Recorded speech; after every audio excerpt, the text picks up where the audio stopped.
What's up, everybody? It's your boy DQ here, and this is the last installment of Swank Arts and Entertainment Presents, the space in between, a in-depth look of the Black LGBTQIA plus community. I'm your boy DQ, and as I said, I'm here. This is the last one. We've had an amazing week of great panelists. So take a second, get yourself together, get settled. You're going to love this conversation tonight. Where we look in depth into the intersex community. So sit back, get a drink, gather your friends, and stay tuned. So we got a great show for you. Just hit me up on the telephone. You're never alone. I know how to make you feel like home. I just wanna make you feel. I just wanna make you feel like home. Feel like home. I just wanna make you feel like home. I have some amazing friends. We're gonna have an amazing weekend. Hit me up on the phone. Anytime I take you alone. I don't feel deep if I know how to make you feel like home. I just wanna make you feel. I wanna make you feel like home. I know how to make you feel like home. All right, we are back. Again, I need to know how you guys like that intro. Shout out to B Slade for creating that specifically for Swank Arts and Entertainment. And we definitely want to make sure that you feel at home. That is our motto here. And making sure that you are comfortable with any kind of the conversation that we are talking about. So tonight, we have one of the most amazing people that I could think of to come on, and I'm going to introduce him in just a second. Give me 2 seconds to get some things out of the way. Don't go anywhere. Hang on 1 second. I'm multitasking here. Hang on. There we go. All right. So we got that squared away. I'm going to go ahead and introduce our guest, and he'll be in just a moment. It's Dr. Danny Lee Harris. And Dr. Danny is the president of Truth Incorporated. When I look down, I'm reading on my cards because I'm professional. We got cue cards. I got to take notes. I got to make sure I got all my stuff right. So Dr. Danny Lee Harris is the president of Truth Incorporated, a nonprofit 501c3, which aims to help people to understand their uniqueness and personal contribution to the world through their gifts and life purpose. Dr. Danny has a doctorate in business administration, a master's in human resource management, a bachelor's of science, and he is a 2-time self-published author and working on an 8-book self-help series from the cradle to the grave. Dr. Danny is an 18-year vet in law enforcement, retiring in 2015 from the Atlanta Police Department, and is currently serving as an adjunct professor here in the Atlanta area. And Dr. Danny, again, is intersex. And so we're going to have a really in-depth conversation with Dr. D about how that fits into our community, who we are, and et cetera. And so now this won't be like last night. Dr. Danny is here. We had some technical difficulties from him, so we're going to wait until he gets back in the room. But until then, make sure that you like, subscribe, and share to Swank Arts and Entertainment. If you're watching us on YouTube, thank you. Share these clips. Check out some of the previous videos that we've had this week of in-depth conversations with each of the letters of the LGBTQIA plus community, and share it with friends. Share the whole purpose behind this entire series for me was to make sure that there was some kind of firsthand experience information to share with others. I think so often within our community, we get by the ignorance of other people. What I mean by that is we get by saying, I just don't know. Well, this is a platform and a space for you to have the opportunity so you do know, and so that you know how to address people correctly. I think a lot of people don't know is because they don't want to learn, or they have not taken the time and the space to just Google what it means to be intersex, or Google what it means to be a Black lesbian or a Black gay male, and the proper pronouns, proper names to call people. And so again, this platform in this space was designed to create and dispel all of the myths that come along with that, and allow people to have a space to learn the proper way to communicate with people. And so that's just it. And we're going to continue to do spaces and have spaces as such, to be able to teach, to be able to give people the proper information, so that the world at least be a little bit better in terms of communicating with the LGBTQIA plus community, and especially in the Black community. I won't say that this kind of prejudice doesn't exist in other communities, but I think in general, it's primarily rampant in our community because we just choose not to learn. Well, here is the space for you to learn. So as we wait for Dr. Danny, he's going to pop on momentarily. He has corresponded with me and said that he is coming. He's just running a little bit behind from technical difficulties, with no problem. I'm just glad he's here. I'm glad that he's going to be able to make it tonight. So again, if you have questions in the comments, you want to ask some specific questions about the intersex community that maybe Dr. Danny will be able to ask or answer rather, please don't hesitate to chime in the comments. If there are things that you want to know about the intersex community, let's be respectful. And, there's no dumb question. So if you are the basics of questions, if you just have a really basic question in regards to the community, this is definitely an opportunity and a space for you to be able to share that here as well. And how we can be better allies to the intersex community. All of these questions will be answered tonight with Dr. Danny once he pops in. Again, if you are on Facebook, when you're on our Facebook page or my personal page, please make sure that you click the link in the description to give Facebook your permission to share your likeness and your comments, so that we can see who you are. We'll share those comments as they come in, but make sure that you click the link so that they know that you have permission to share your information. So again, this week has been an incredible week. Please, please, please like, subscribe, and share to our YouTube page, Swank Arts Ent Entertainment, LLC, and check out some of the past panel discussions we've had this week in regards to these very topics, and just the connectiveness throughout the community and everyone that has been present. We've had some great panelists here. And so without further ado, Dr. Danny is in the room, and so we are so grateful for him. I'm going to let him get his camera together, let him get himself straight before I just pop him in. I don't want to startle him. So I think that he is ready. So let's see if we can bring him in. Dr. Danny. Hey, how are you? Can you hear me? Because you're coming in kind of shoddy on my side. I can hear you now. Am I a little bit shoddy? Can you hear me now? Yeah, it's coming in with a lot of static on my side. I'm actually trying to switch over to the laptop, to the desktop. You can hear, speak again so I can see if I can hear you fine.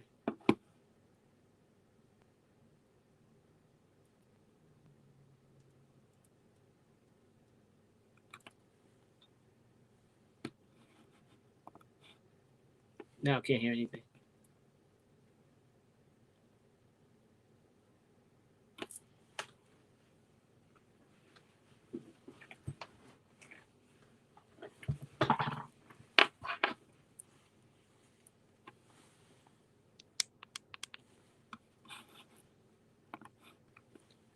I can't hear anything.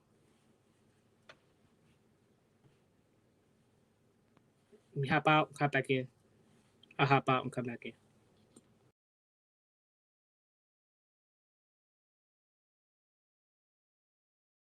Unmute. Okay, there we go. I'm not quite sure what's happening. If you guys can hear me, just throw a comment in the section for me to let me know that you can hear clearly. Everything is good. We want to make sure that nobody misses any of this conversation. And this is what happens sometimes, technical difficulties, etc. But just pop in a comment if you are watching and you can hear me. Wonderful. You can hear me, Trent. Thank you so much. What's up, Brandon? Thank you so much. Okay. All right. So let's see if we can get Dr. Danny back in. Dr. D. Hey, what's going on? Much better. All right. Wonderful. Wonderful. Wonderful. Thank you so, so much. I was trying to, buy time. I was trying to fluff it up a little bit. Yeah, I You know, apologize for that. I was no. trying to get on and Google was acting crazy. My lights over here are flickering on and off, so the internet kept going down, coming back up. It is one of those days. Yeah, no worries. No worries. First of all, thank you so much for being here with me tonight. I greatly appreciate it. It's my pleasure. It's my And taking the opportunity. I will tell you, in the series that I have done, this has probably been the like most people have most of the questions about the intersex community. Mhm. And so forgive us if in giving license to say that it may be some elementary questions that I may ask, so that Understandable. people can truly understand the importance of the intersex community, and so that they can get a clearer understanding about who the community is in general. So I have given your bio and given the Oh, long-standing appreciate it. information. You're welcome. I do want to touch on a couple of things in regards to your career and retiring from the Atlanta Police Department, and how that has affected your life. So let's start from the very beginning. Just intersex, the word intersex in general. Can you give a clear definition of an intersex person? An intersex person is a person that is born where there's no clear definition of male or female. It usually is a combination of both male and female characteristics. Okay, so does that now, and again, forgive the ignorance of Mhm, questions, mhm. but does that has nothing to do specifically with genitalia, or is that separate from genitalia, or It can be both, okay? depending on it. There's different variations of being born intersex, Mhm. but usually it shows in your genitalia area. So intersex people are usually adopted or under the umbrella of hermaphrodite, Okay, but not necessarily a true hermaphrodite. okay. And could you give a clear understanding of the difference between intersex and hermaphrodite for those that might not understand? Sure, no problem. Hermaphrodites are usually born with both organs, but their genetic makeup is clearly one, not a Mm, combination of both. Whereas intersex, you can have a combination of both genetics. For example, women are XX, men are XY. You can be born XXY, XYY. It is so many variations. So if you're born in the other category, then you're going to fall into the intersex category. And because of that, is the reason why the differences come in genitalia. No two intersex people are necessarily going to look alike physically or have the same type of development or growth. okay, Hmm. okay. So just so we're clear, so that Hmm. everybody understands, Absolutely. because I think that is one of the most common misconceptions about intersex, where they will then Hmm. equate them to hermaphrodites, but it's, as you're saying, it's not necessarily exactly the same. And this is the interesting thing. So, being intersex, you come across other intersex people, and you learn their stories. And Mhm. there are intersex people that clearly define themselves as hermaphrodites. There's Okay. intersex people that will clearly define themselves as transgender, or heterosexual, or other non-binary. So there again, just like in any class or group of people, you have the clear. It's not nothing is fluid. You have the inconsistencies of what people identify as, and rightfully so. It's their path, their body, their way.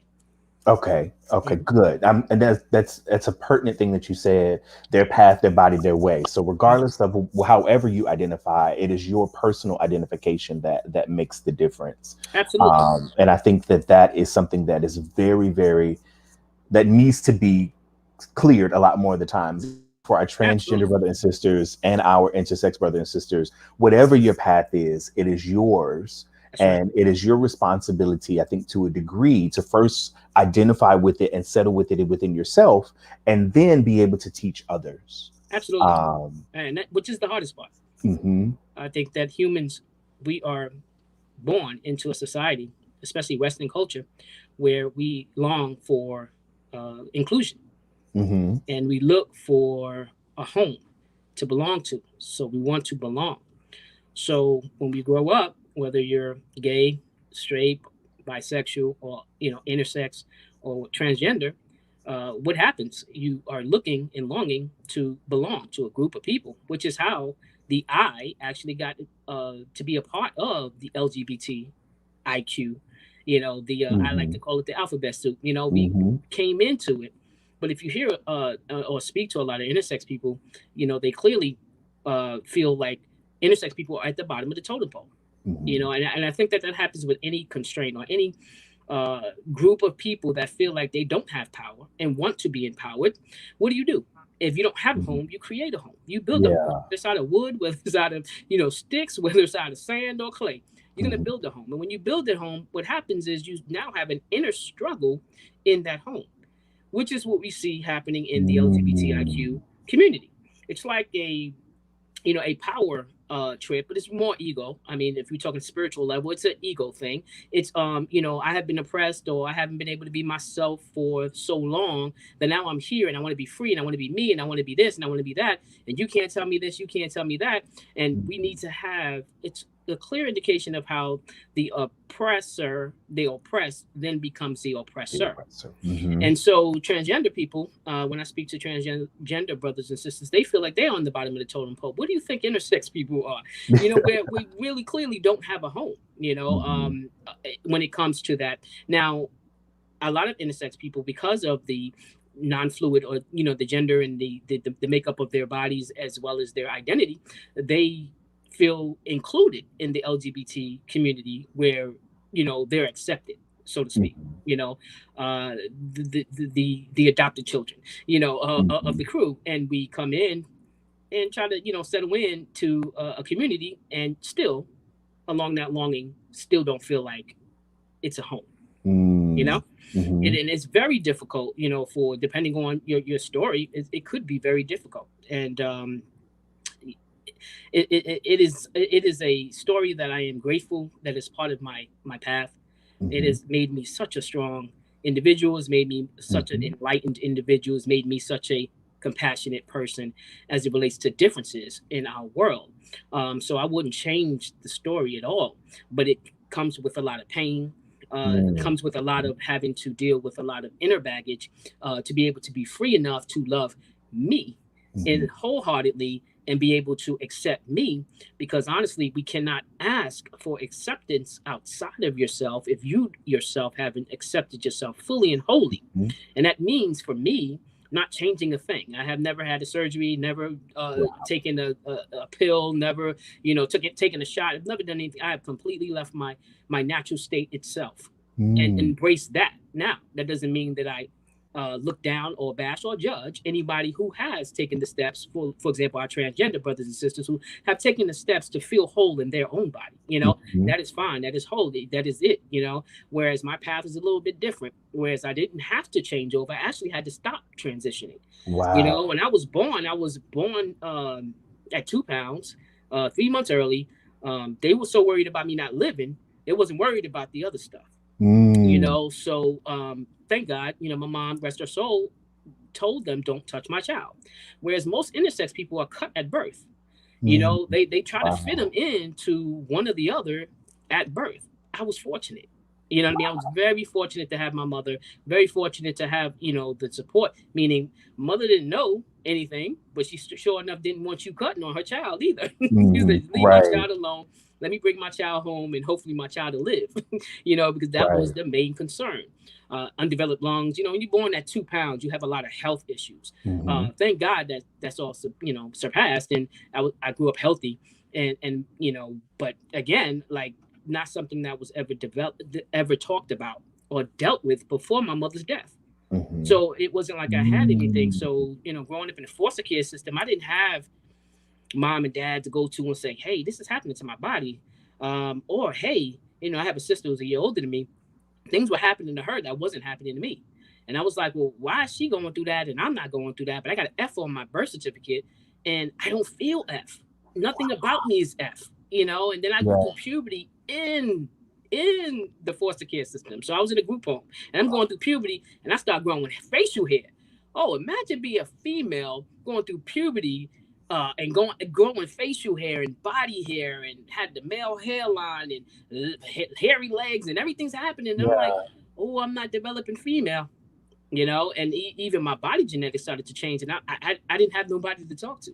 Never went to a, you know, to the women doctor, I like to call them. Never went to one, so it wasn't like I was gonna go run to one. I didn't need to go to one, so I was like, all right, well, I'm not going to that. So, I grew up in first a number in the system, and then didn't feel like I had the support or the ability to talk to anybody, trying to navigate my way through this world and find myself. So, God knew I wasn't going to be sexual because I don't want nobody to see me. You don't know how to, yeah. Nobody's going to see this, and I know I'm different, and because of that, I'm like, no, I'm not doing that. So became, a late bloomer, really insecure in my early 20s, trying to find myself, you know what I mean? Trying to understand myself.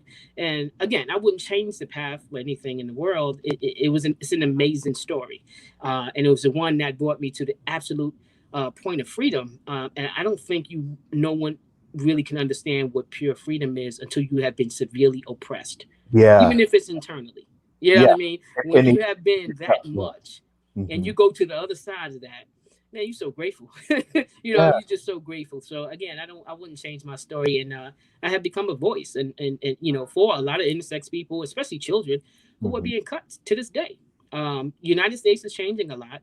Thank God they're changing a lot. They're starting to wake up and say, this person needs to grow up in their body, and we'll find out everything else later. Stop cutting them and making them something that the parents want. When this child is going to grow up and most likely go through a very torturous life.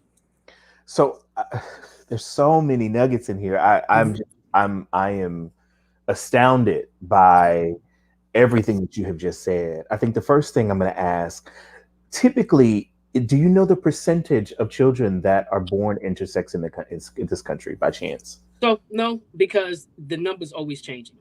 They used to say when I discovered I was intersex, it was like 1 in 2,000.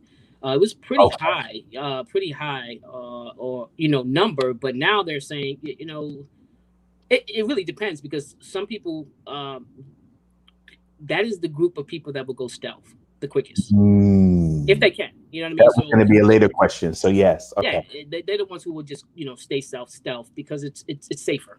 Okay.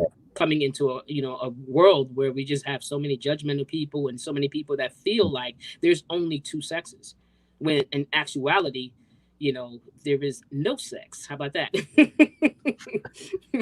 Right. We are who we are. And right. We are what we are. And that's a whole nother topic, but it's very difficult to, when you don't pretty much know where you fit in. So, okay. So kind of walk with me a little bit. You were born and I understood you to say your mother passed. When I was 17, she passed. Yes. Okay. So when you were born, did you go directly into the foster care system? No, we were in and out of the foster care system, even as children. But no, for the first few years, life was trauma. Life was just trauma. So it was never about what's going on with the kids, so to speak. So first 2 years was very hectic. My mother didn't even take a picture of me for the first 2 years because her mother's from the South, and they believe that if you take a picture of a sick child, you're going to take their soul and they're going to die. Wow. They're going to transition over. So I didn't have any pictures from below. I didn't start, my mother didn't start taking pictures until after I was out of the danger, which is around 2 years old. So from 2 to 8, you start in school and you're doing all that, whatever toddler stuff, whatever you do. And then at 8 years old, trauma happened. My father decided he wanted to take my mother's head off. So he slit her in front of my sister and I from ear to ear. And that was the beginning of our turbulent lifestyle. So, and then my mother died, she didn't die from that incident, but she then, became very, very ill and sick. She was already sick. And then she, we went into the system and came out of the system. And when we came out of the system, we had her for about 1.5 years before she passed. Wow. So within those times, it was never no time. My mother had gave me little drops of, interesting information about myself, but we never sat and had a conversation. And I was so young, I didn't really feel like I needed the conversation at that point. But it wasn't until right after she died that I was like, okay, wow. Okay, now I don't have anybody to ask, and my father, who was still alive at the time, he didn't know either. He didn't know anything, he was absentee dad. So it wasn't like he was, oh yeah, this is this and this isn't, it wasn't until right before my father passed that him and I actually had the conversation. And at that point, he was just like, I just let your mom do whatever, and I just accepted you for whatever. And she wanted to, put F, and that's what I was raised, but it was clearly not what I was. So in being, obviously, growing up, I can't imagine um I can't imagine being a young man Mm-hmm.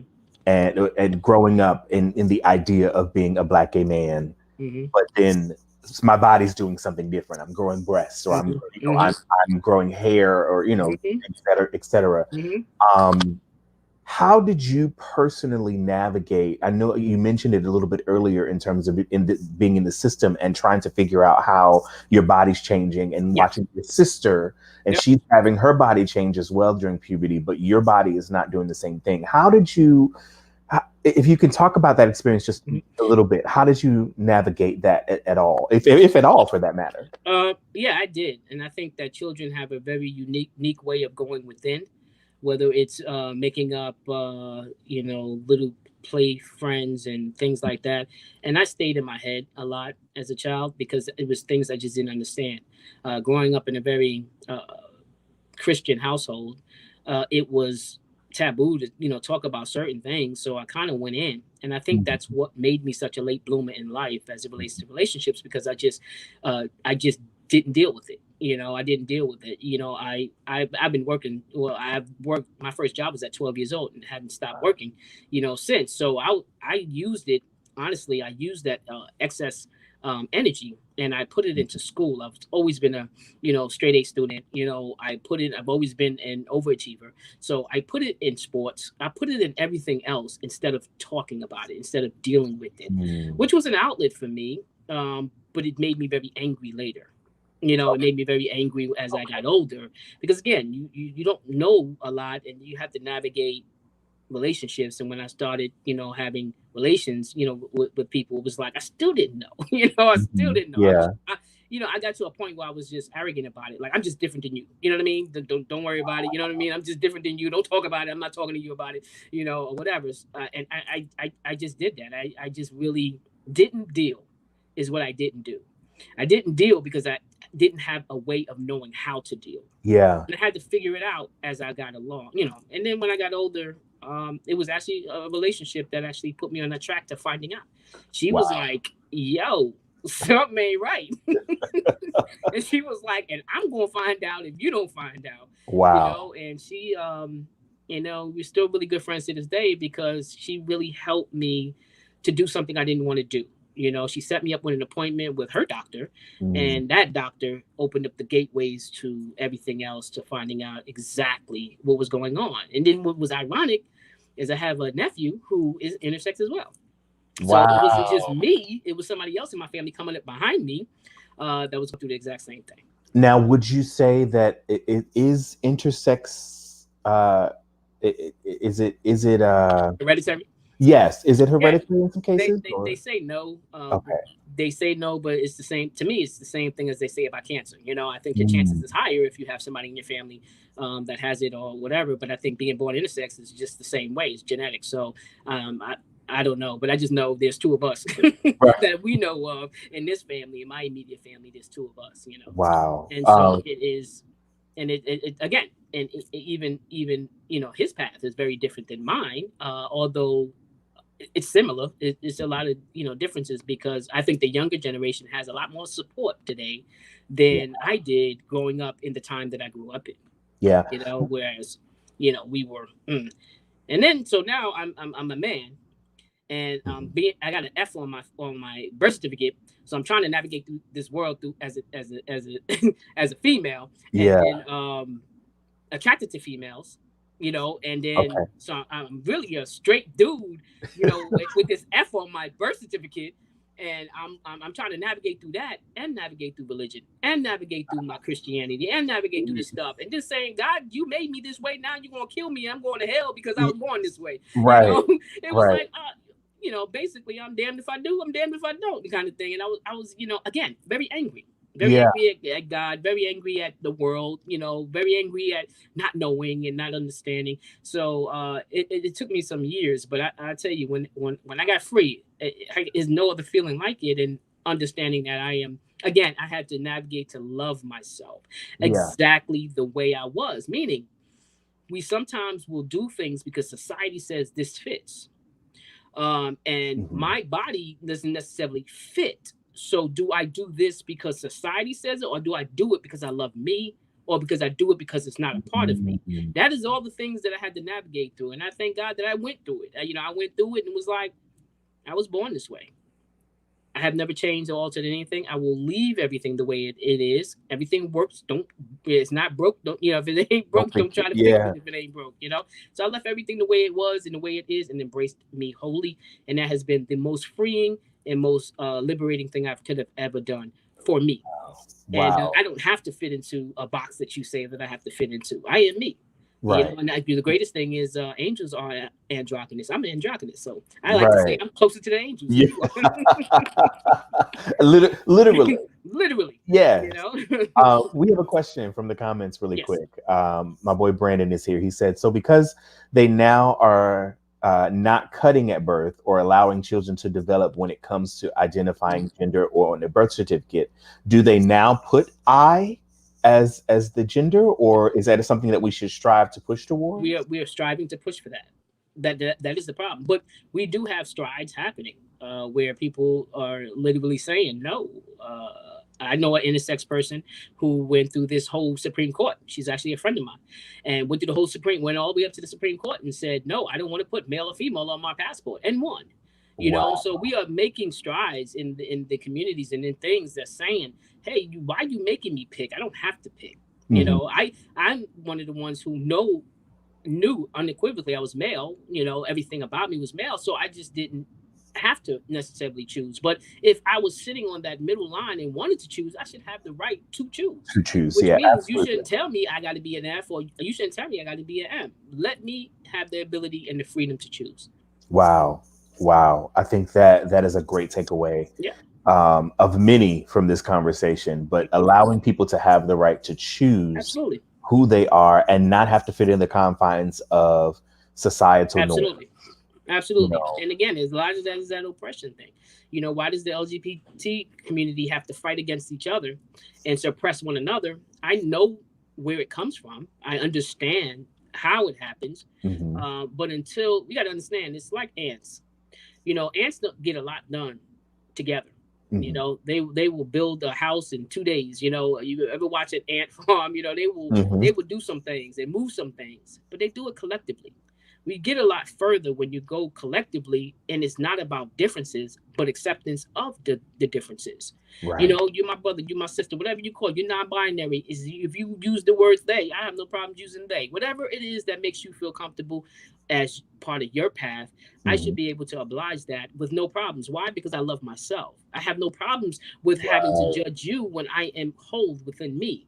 The judgment comes in when there's something that we see that may mimic something inside of us that we haven't been able to be freed from. Therefore, I'm going to go and try to suppress you because I don't have that freedom. That's it. That's all. Why do you think some of the most closeted homosexual people go and bash homosexual people? It's that point right there. I see that you're living in your truth. I'm not able to do so. So because I'm going to bash you. I'm going to hurt you. I'm going to bring harm to you because I can't accept me. Our trans sisters is being killed left and right. Yeah. A lot of that is because of these macho or cisgendered males who are, or maybe gay males, or maybe bisexual males who just can't accept the fact that, oh my God, I am attracted to this. I want this. I desire this. And no one's going to accept that. So therefore I shouldn't accept that or you. So now when I do something, I'm going to hurt you behind what we do because I hate me. And that is indicative of what's happening in our society right now. And it's not just in sexuality. It's in everything. Yeah.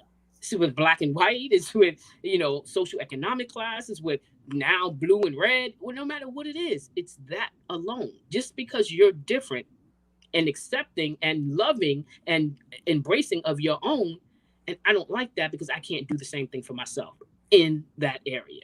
And it's crazy. I have to give you the horns on this one because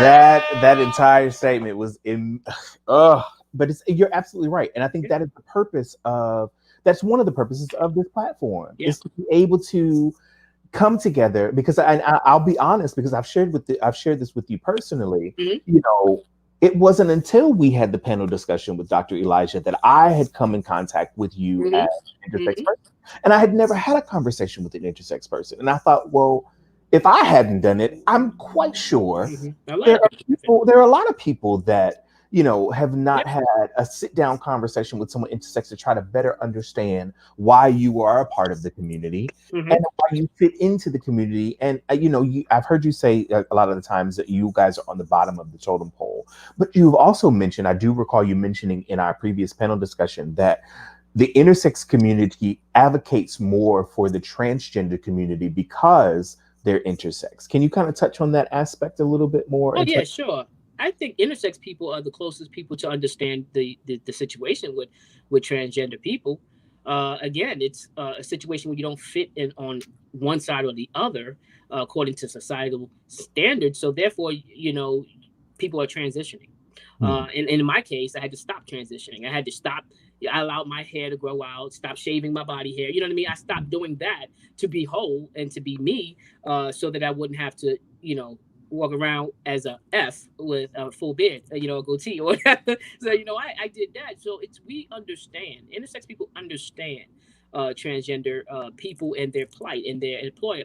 We may not be transgender, we may not identify as transgender, but it's close to the understanding. I can understand what my trans brothers and sisters is going through as it relates to wanting to be accepted or whatever, wanting to just be. And even in that, it's a mess. I just think our communities, period, are a mess because it becomes.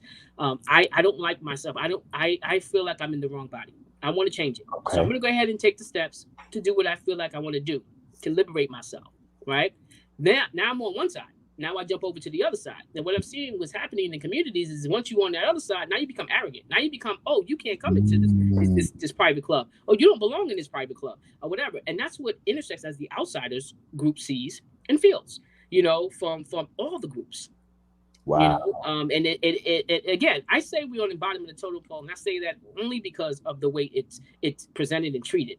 But intersex people really don't feel personally like they're anywhere in the equation to even be put on the bottom. Most that I know, and I had the pleasure of being on one of the greatest documentaries on intersex, and it was called Intersection, and it's actually on Amazon Prime right now. So I always plug it because if you have Amazon Prime, you can see it for free. But it's called Intersection, and it's me and a whole crew of other intersex people, male and female, and all of us are talking and sharing our stories. But it is so enlightening because hearing stories from so many different people, you really get a clear picture. And I'm telling you, that is truly the best. And I'm not saying it because I was in it. I'm saying it because I have seen a lot.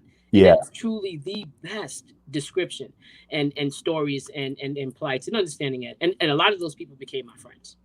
So please, if you're watching, please take the opportunity and the time to check out Intersection, the documentary Intersection on Amazon Prime to get a clearer understanding of the intersex community.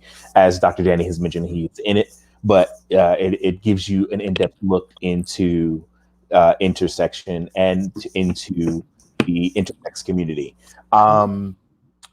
So for me, talk about a little bit about now you have gone through the system, you've grown up, you've navigated, having F on your birth certificate, but then you're growing into a full male to a degree, and then you decide to go into law enforcement. So how did you navigate your professional career in terms of being a male as well?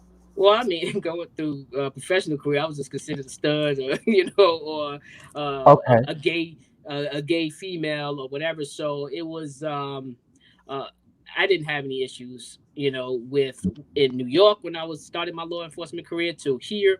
When I ended and retired from my law enforcement career, it was very accepting. Matter of fact, I was the LGBT liaison at the time that I came out as intersex for the Atlanta Police Department, and I wound up on the front page of Sobo magazine I was out at the time, and that was again, liberating. It was enlightening, and it was able to put me. I was in a position to be able to teach a lot more, which actually put me on the path to teaching, and eventually going to get my doctorate and starting to become a professor and things like that. So it actually was, part of my story, part of my plight. So it was very interesting, being the LGBT liaison for the city of Atlanta Police Department, and being able to be myself. I was, if people didn't like it, me being me, they didn't say it, and they wouldn't say it to me. And I think it has a lot to do with how I carry myself.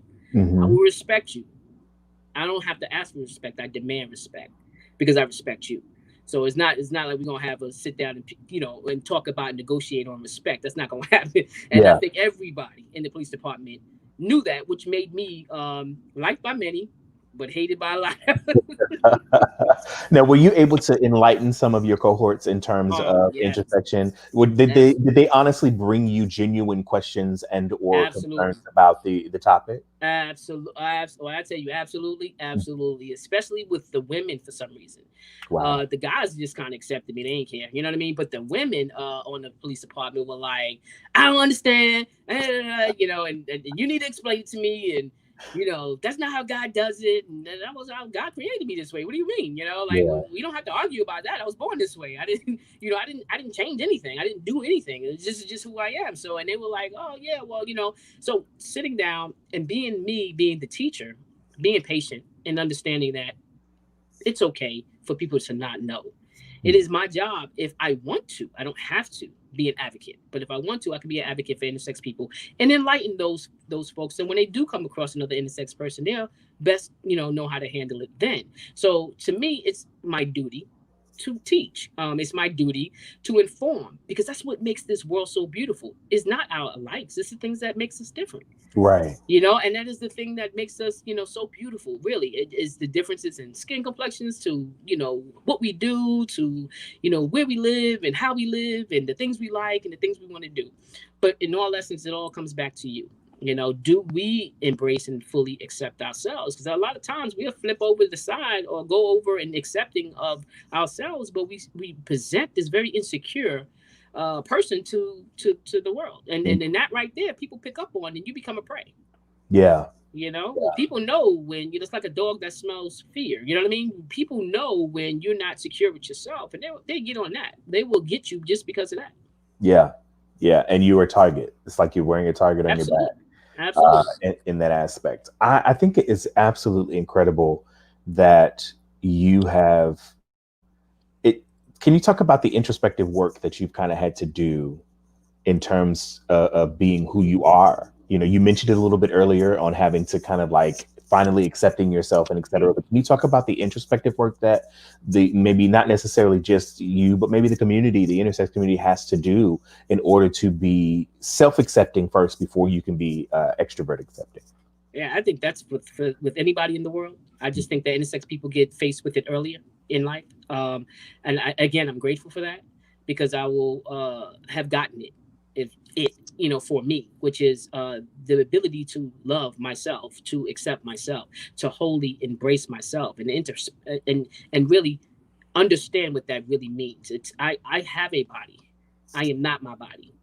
I have, Say that one more time for me. Say that one more time. I have a body. I am not my body. Yeah. That's not who I am. Whether you want to call it a sexual orientation, preference, whatever it is, I might pick one of those things, but it's still not who I am. And I had to get down to the root of the I am of who I am to understand that person is sexless. That person is free, and that person is not the body that this is just the temporary human garage that I chose. And I chose this temporary human garage, but I'm an infinite being having a temporary human experience anyway. So in the process of me going through this experience, this is a part of the story that I chose, and this is okay for me. And again, it helps and it enlightens and it makes me not only free, but that pendulum. I can't express how much I'm appreciative of the pendulum. Being as poor as I've been in my life, I can appreciate being able to drop something on the floor and throw it away. You know what I mean? Being coming from where I come from, hey, how about this? I can appreciate being female just as much as I appreciate being male. There's some things I didn't quite get as a female, didn't quite understand as a female, like how women think. I wasn't that that wasn't me. You know what I mean? Wow. They were like looking at like, who are you? Like, you don't even think like a female. You think like a man, and things like that I had to go through. But again, I had the experience of being called a female, of being treated like a female. So I understand that plight just as much as I understand being a man and being fully and whole in my body now. So it, the two spectrums just brings nothing but gratitude to me. Being able to sit with yourself and love yourself unconditionally is the best thing we can do.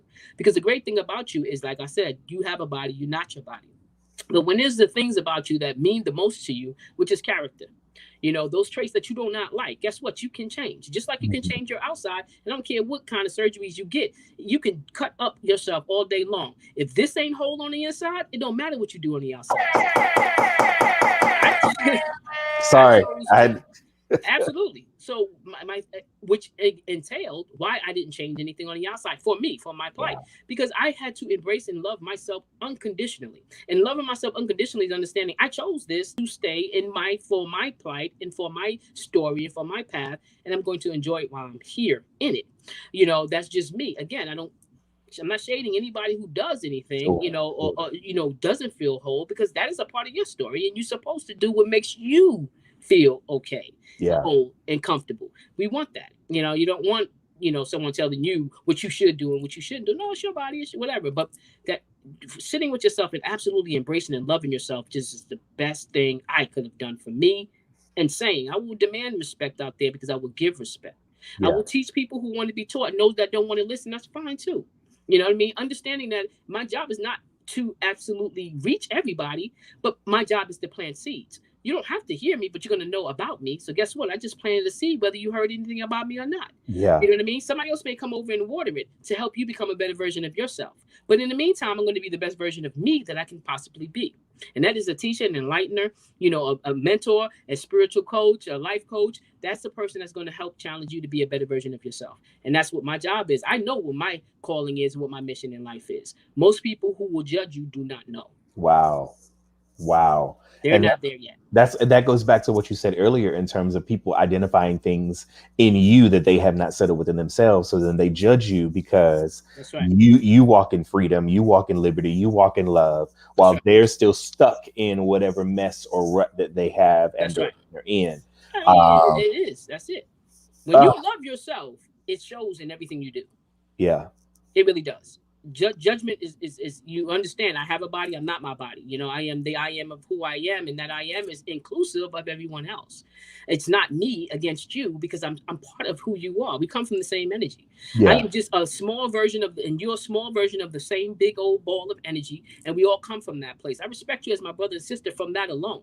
All right, and then we have the differences. That's only the differences is only the story you chose to tell. That's all that is. It has nothing to do with your skin color. It has nothing to do with who you was born and the sun and moon and stars that you was born under. It has everything to do with you just having a story to tell and helping your crew, meaning the people that's in your world, in your field, meaning because we're all here for service. Your service is not going to look like my service, but my service and your service is going to affect a specific world. And my job is to worry about my world, not you and yours. Yeah. All right? Yeah. No matter if we're doing the same thing or not. I still have a group of people that's a part of my world. We got 7 billion people in the world.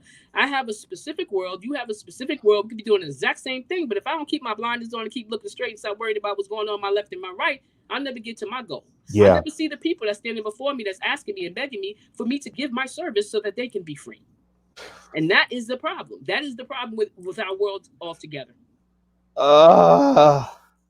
This is so good. It's so good, man. Listen, you are absolutely right, Dr. D. You're absolutely right. I think the thing that we tend to do is we tend to not have the I'm going to grab my cord before I get cut off. Please. I hope you guys are taking in some of the incredible nuggets that Dr. Danny is leaving with us. Such a good talk. Well, I can tell you that is it. If I could say anything else, and I mean, we hear the word love, but most people don't even know what LOVE means, because agape love is not the same thing that we call love. It is not us, sitting here perpetrating what love is. Love for most people is conditional. and it's temporary. And when you don't do what I like, I don't love you anymore. That's not love. That is absolutely condition, and condition has nothing to do with love. All right. For me to love, is to love unconditionally, your flaws and all, and to understand that my job, if I'm in your world, is to make you, or to challenge you, not make you, but to challenge you to be a better version of yourself. And in turn, I hope that you do the same. That's pure love. And pure love is first loving oneself, but also it becomes an overflow. So you don't have to try to love your neighbor, because it automatically comes out. Happens. It has to overflow out of you to get you to that place. And I think that that's what people are missing. That piece of self-acceptance, self-love. I am not my mind. I have been through a lot in life. And honestly, if I sat and told you the story, even the part of when I died, when I got shot in the face, that alone changed the whole course of my life. And it made me realize that not only how precious we are, but I can absolutely have heaven on earth. You know what I mean? You don't have to leave this body to do that, but it all starts within. It all starts with love. It all starts with you loving yourself enough to let that overflow come out. And then there's no reason to judge. There's no reason to change people. And that's the problem. We are always trying to change someone because we need them to be more like we are. Whereas the beauty is in their difference, not in the same similarities of who you are with me. No, just allow people to be who they are. Let them flourish in their own skin. Your job is to challenge them to be a better version of themselves without the need to change or judge. And once you learn how to master that, you will recognize and you will absolutely be introduced to what I call, and what the Bible even calls, agape, or unconditional love. And agape and unconditional love is not something that you have a need to change. And unconditional love for oneself just means that I will not accept something that's going to hurt me or harm me. But if I'm in a situation with someone else, my job is not to change them either. My job is to nurture them. I'm married now again, and my wife and I, we talk about this all the time. It is the most loving thing to be in a relationship finally after 40 plus years, and two other marriages. So this is my third marriage, and learning what it is to love oneself first. So it doesn't take effort for me to love my wife unconditionally, because I do it to me. So for her, it's natural. It's natural for me to just love her and help to challenge her in the areas that she deems she wants to improve in, not what I deem she should improve in. You know what I mean? And once you get there, the world becomes such a better place, even with my children.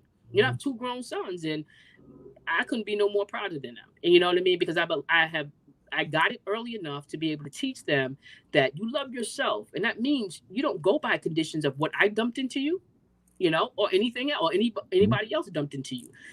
As your dad, as your father, I just love you, and I want you the best for you, and you need to figure out what that looks like. And so therefore I will step back and allow you to do so. And guess what? I will push you, and I will push you some more with nothing but love, light, and affection for whatever it is that you choose to do. And that is what we should all be doing with our kids, instead of pushing off all the stuff I didn't do, and all the stuff I didn't complete, and all the stuff I want, and all the stuff I need. I'm gonna go ahead and push it off on you because I'm too old, I can't do it, so I'm gonna make sure my kids do it. Or making my wife somebody who she wasn't when I met her. But just allowing her to just be her. Evolution is natural. It happens naturally if we allow it to. And it comes from a release of power or need, an ego, or a need to be or feel right, when life is not about right and wrong, it's about acceptance. Yeah. Whew, goodness gracious. I think I echo the sentiments of Ron, who's in the room, talking about where's the collection plate, because this is good stuff. I'm telling you, it's good stuff. It's stuff that I wish I could give everybody the inside feelings that I carry. The physical, attributes of being free and being yourself and loving your neighbors and loving everybody else, and saying, I don't know why you got to talk about the differences anyway. I understand why we do, because we do. Because again, when you don't feel like you belong, or you feel like you don't have a voice, what are you going to do? Those are the ones that scream the loudest. And it's understandable. I get it. But I have come to a place in life where I just rather sit back and observe a lot more than say much more, because I do believe that the love that you overflow, it changes people by itself. Yeah. You don't have to fight, you just show love, and people just like, man, you're a cool person, or oh man, you really love yourself enough to help me and help me love myself, Yeah. and that right there is healing within itself. I think if we had more people, more healers, more healers, then the world would be a better place too, Yeah. and less judgment and less people that's willing to argue and fight about something that you're never going to be able to agree on. Yeah, absolutely. I think so. Talk a little bit about, because you mentioned earlier being in the church arena or the spiritual arena.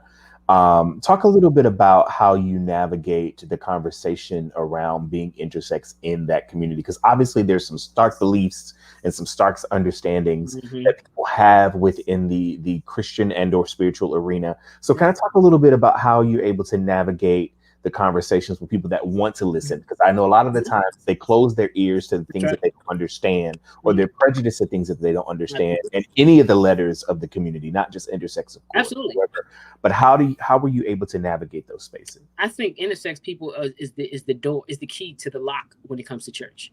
And the reason why I say that is because out of all of the thousands of public appearances I have done and spoken and platforms I have been able to blessed enough to speak on, the church has been the easiest to get through. Wow. And I think it's because the difference is they don't see intersex people as changing anything. So they see you were born this way.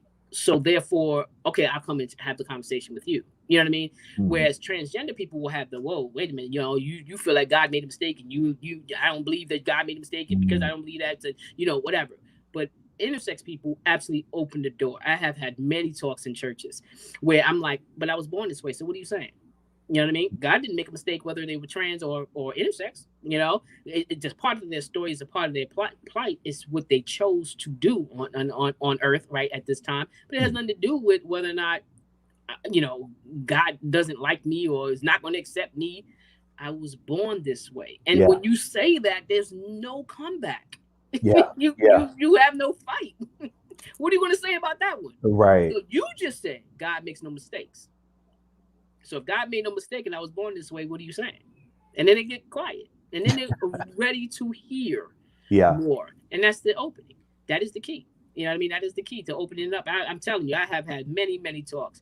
And I know the Bible. I have studied non-religion. So I know the Bible backwards and forward. So I can sit down and have the debate with the best of them. But at the end of the day, it's not about right and wrong. It's just about acceptance. So like I tell them, I accept me for who I am. And all the stuff that you are probably regurgitating on me is not even your thoughts or feelings anyway. I can tell you that right now. 90% of what you're saying to me has been spit into you or regurgitated into you, and you are now in turn regurgitated into me. Because if you have a personal relationship with your God, like I have a personal relationship with my God, I know that that's not the same thing being said. Yeah. You know what I'm saying? Yeah. So you're just regurgitating all the stuff that you have not. We are nothing but dumping grounds. And until we get to a place where we undump to find out who we really are and truly accept ourselves for who we really are, no one can come down and have a conversation with me, because I know the I am of me, and you should too. And if you do, 90% of what you're saying, you're not even going to believe anymore. Just like I don't believe in religion anymore. I grew up in the church, and I don't believe in the institute of religion. I believe in a higher power and stuff like that, but I don't believe in the institute of religion. It's divisive. And God is inclusive. You know what I'm saying? And I understand that. And because I understand that, and for me in my path, religion doesn't fit into that inclusion. So because of that, I don't want because you don't believe what I believe, you go in this place. And because you don't believe what you go in that place. And no, I just happen to be blessed enough, like as if blessings just only fall upon certain people. I just happen to be blessed enough to be able to be Christian and know that I'm going to heaven. It's an argument you can't win. You can't win. I just say I'm accepting, I'm loving of all people and all of God's creation, and that is all energy. And if you know anything about energy, okay, you want to bring it up. Well, God made scientists too, and scientists said there's energy and everything. So energy cannot be created or destroyed. So whatever you're saying, all I know is I'm a transformed version of energy, and so are you. So we can talk about it all day long, but at the end of the day, you can't debate or argue the truth. There's nothing in it, and my truth may not mirror yours, and it's okay. It's okay. And religion may very well be part of your truth. And that's fine too. It's just not part of mine. It's just not a part. Sir, listen, I have to give me 2 seconds because I need to. It's the water. I promise. I just needed some water Oh, on you're that. fine. That just, man. What you're doing, honestly, you speak truth to power to not just the intersex community at this point now. You're speaking truth to power about the entire gambit of the LGBTQIA plus community, right? You speak to the things that we all internally deal with within the community, yet we don't really know how to maybe articulate. And I think that these are keys to us thriving as a community and a collective, as opposed to individuality. I think one of the things and one of the purposes, again, for me, was to create a space. And someone said this on Monday night, if you watched the G conversation, it's okay to have inclusive spaces just for the Black LGBTQ community, period, or QIA communities, forgive me. But it's okay to have inclusive spaces for us to have dialogue and conversation so that we can come together. Absolutely. But I think a lot of that is key for us to kind of dispel all of the mess or the dump that we have, stuff that we've been dumped in terms of who we are as a community. But that's just it, DQ. And you, first of all, thank you for your platform. And thank you for doing what you're doing, because it is needed. The conversations need to be had. And I think it's pulling people on the carpet. And I think we need that. We need to hold each other accountable and higher. And you can't do that without having conversations and bringing the issue. So you think about it like this. A room is clean until you put people in it. You know what I mean? So when you bring in everybody into a circle or whatever, it becomes dirty because of the people in it. You know, the LGBT and the taintness of LGBT or people or society itself is because of people. And it's because we have the inability to self-reflect. We're too busy pointing the fingers and forgetting about the three that's pointing back at us. Where if we worked on those three, you don't have no time to worry about what nobody else is doing because you're too busy working on you. Yeah. You know, and then when you're doing that, in the meantime, in between time, again, you're building that overflow. You know what I mean? And that's what we all need to hear and understand. You know, I don't dislike you because you're different. And I shouldn't. Why? Because I accept me because I'm different. Yeah. And I love me because I'm different. My difference is just as unique as my fingerprints. Yeah. No one will ever grace my fingerprints or me or my essence ever. It's just me, you know, and it's just you. But if I remember that I'm separate, but not really separate, meaning I am separate in my experience, but I'm still whole in this thing called humanness. You know what I mean? And that we are just nothing but a big ball of energy that was created to love and to do a service to other people, to help them live a big, brighter, and healthier and more fulfilled life. That's why we're here, all of us. Yeah. You know, no matter which way you look at it. I don't care if you sing. I don't care if you sweep or mop. I don't care if you help people buy homes. Whatever it is, there's nothing we do that's not a service. And if we get that in our heads, then we're worried about our service and perfecting that. We have less time to go into people's other rooms and dirty their rooms because we're so busy cleaning our own. Yeah. And that's what it comes down to. Yeah. You know, how can we, and you've touched on it, I think, in various points of the conversation, but maybe as a collective, how can we, and I say we meaning either the Black gay male or other members of the LGBTQI plus community, how can we be more supportive to the intersex community? Do you need our support? Is there a way that we can work together? Like, what suggestions do you have for us to undergird you and the community in your efforts to be not necessarily the bottom of the totem pole? I think always just wanting to know what you're doing right now. Educate, understand where, the differences. And if you have a question or you have a curiosity about it, just ask, have the dialogue, have the conversations. And again, be accepting of other people's differences like you want to be accepted for yours. And I think once we have the base right there, we're okay. It shouldn't be separate. It shouldn't be, us against them, trans against intersex against gays against lesbians against non-binary against queer, and it shouldn't be that way. It should just be, hey, I have a question about you. Can you please just, explain to me why? Yeah. You know what I mean? Or could you, I would like to have this conversation in a respectful way, and anybody should or would be willing to have a conversation because we want to be understood. That is a part of our nature. We want to be understood. So most people are not going to say, get away from me. I ain't telling you nothing. Most people are going to say, you know what? Yeah, let me explain this to you so that you know. Because once you know better, you do better. Yeah, absolutely. Just man, I'm full, Dr. D. Honestly, I'm just honestly full with what you have brought to this table, and the conversation that you have enlightened us all with. First and foremost, thank you Oh, for thank taking you. the time and allowing me to have I this space appreciate it. with you. Mhm. I definitely am very interested. I mentioned earlier when I was reading your bio about Truth Incorporated. If you want to share a little bit about Truth, Yeah, and your yeah. So platform. Truth is touching right underneath the heart. It's a nonprofit that I started back in 2015 when I retired from the police department. COVID has really messed up this year as far as Truth and the nonprofit part of it or whatever. But underneath that umbrella, I do numerology reports as well. I'm a divination master, Mhm. so I do numerology pendulum work as well. I am a master life coach, and I teach people how to find themselves. That is my thing. I call myself a light coach, not a life coach. There's a lot of life coaches, but not too many people that's light coaches, which means I'm going to show you your inner. You have an internal GPS system, and sometimes you just need somebody to help you find it, so that you can live your best and authentic life. And Yeah. it's the path to freedom, to awareness, to awakenness, to to so much, and to inner love and peace. And so I enjoy what I do. I love what I do, and I transform lives. I'm a transformational coach in that aspect, and I absolutely love what I do. So, and all of that falls under the umbrella of Truth, and you can find me at www.truthinc, the number one.com. Okay, say that one more time, just in case somebody. Sure. Truth, Truth, Inc, Inc, the number one.com. Wow. Mm-hmm. Wow. I think, and just so we're clear, that platform, your platform with Truth, is not specific to the LGBTQI plus community. I No, think anybody that's looking for truth, anybody that's looking for their truth.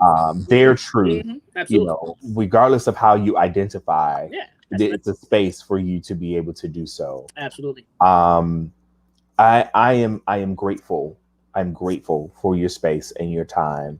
Thank Uh, you so much. I am appreciative of being here. Thank you so much. Absolutely, no problem. Anytime. I would love to do anything that I can do to help Mm-hmm. Truth's, Mm-hmm. message and push. Please don't hesitate to reach out and ask. Anybody that wants to follow Dr. Danny, where can they find you specifically? If they want to follow you and get more contact with you and more information about the community. You can on social media. You can look under Truth One Inc. It's a little different than my email because that was taken. So it's Truth One Inc. on social media, or you can find me on my personal page at Dr. Danny DANI Harris on Facebook. As and Doctor on Facebook, and you always find my Instagram through there. Got you. Anything else that you want to leave with us in terms of the community? Did it something I missed? We didn't get to cover anything that you think that you can think of that you wanted to share in particularly about the community? In the times that we are in, very difficult times, I just want people to understand and recognize that you only suffer in the mind. Suffering is not a physical thing, it's a mental thing. So as much as we're going through right now, if you come up out of your head and give of yourself, you will no longer feel like you're suffering. It's a mental constraint, it's not a physical one. And you want to change your life, you have to change your thoughts. I'll leave it like that. I have to give you the horns on that one too. I love it. I love it, Dr. Danny, man. Thank you so much. Thank you. I Thank appreciate you so for having much me. love to your wife and your Oh, absolutely. I think she's on tonight. children. Yeah, I think she's on. And please, thank you so much for allowing us to have space with you. And we will talk. We'll continue the conversation, you and I. And if there's anything I can do, Absolutely. let's Thank you make so much, DQ. I appreciate All you. right. And I Take care, thank man. your audience. I appreciate it. No Good night. problem. Take care. Man. Listen, Dr. Danny was dropping some amazing knowledge on just how to be a better person within the community. Thank you so much, Dr. D.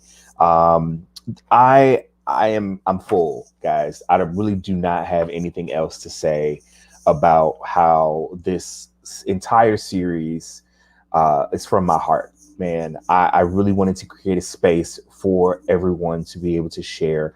And I honestly want to just say thank you. I want to thank everybody who took the time out this week to share with me, to share with you all, to enlighten everybody. And I'm going to name names because I really want to give people their flowers while they're here. So Ashton Tolton Reynolds, Nathan Hale Williams, Jared Schuler, G Smalls, Dr. Rainier Amen, Devon Madison, Kay Genius Shannon, Dr. Erica Jones, E. Ortez, Grammy Award winner E. Ortez, Coach Blossom C. Brown, Dr. Elijah Nicholas, Dr. Danny Lee Harris, and Representative Park Cannon. Thank you all so much for your space, for your time, for your knowledge, for your intellect, and for helping us move the community into, a different space and a different dimension. The conversation will continue. We're going to create other content and things moving forward for us to be able to share and give more knowledge for the Black LGBTQIA plus community. I have to thank my Swank staff. Swank Arts and Entertainment is not just me. I have to thank my brother, Rodney Jackson of Laraj, all the flyers that you've seen me post, he has created them. I'm so grateful for him. I have to thank my administrative assistant, Kelly Emerson, Christian Dagus with Darkroom Media for all of the video media that you've seen, JP Moore of JP Design Arts for our beautiful logo and our creative space. And last but not least, B. Slade for our song and our intro, Make You Feel at Home. Thank you all so much for allowing me to create this space with you. Please, please, please, I'm asking one thing. If you don't hear me say anything else, and you don't take away anything else from this platform, please share these YouTube videos with somebody who needs to know, with someone that might be interested in learning more about the community, that wants to hear from people that share their own personal experiences. That is what this platform is for. Share, like, and subscribe to our YouTube channel so that you can see more content that's coming up with Swank Arts and Entertainment. And again, please share this information with someone, because that's the only way that we're going to be able to grow as a people and as a community. Thank you guys for tuning in. Thank you so much for all of the writing in and the letters and things that I've gotten. I appreciate you all from the bottom of my heart for sticking it in with me. And stay tuned, because we'll have more content coming up in the coming months. We'll take some time for the holidays. Happy holidays to you and your family. I hope that you all are being safe and staying safe and wearing your masks. And I think that's a wrap for the Swank Arts and Entertainment Presents, the space in between the Black LGBTQIA plus panel discussion and conversation. This is not the end of this platform. We will take this. I envision this platform to be a symposium, an in-person panel discussion, or even a conference of some sort. That is my heart's desire, my plan. So stay tuned, and we'll keep giving you content where you can grow and that you can learn from. It is my absolute pleasure being your host. I love you guys, and I appreciate you for tuning in. Take care.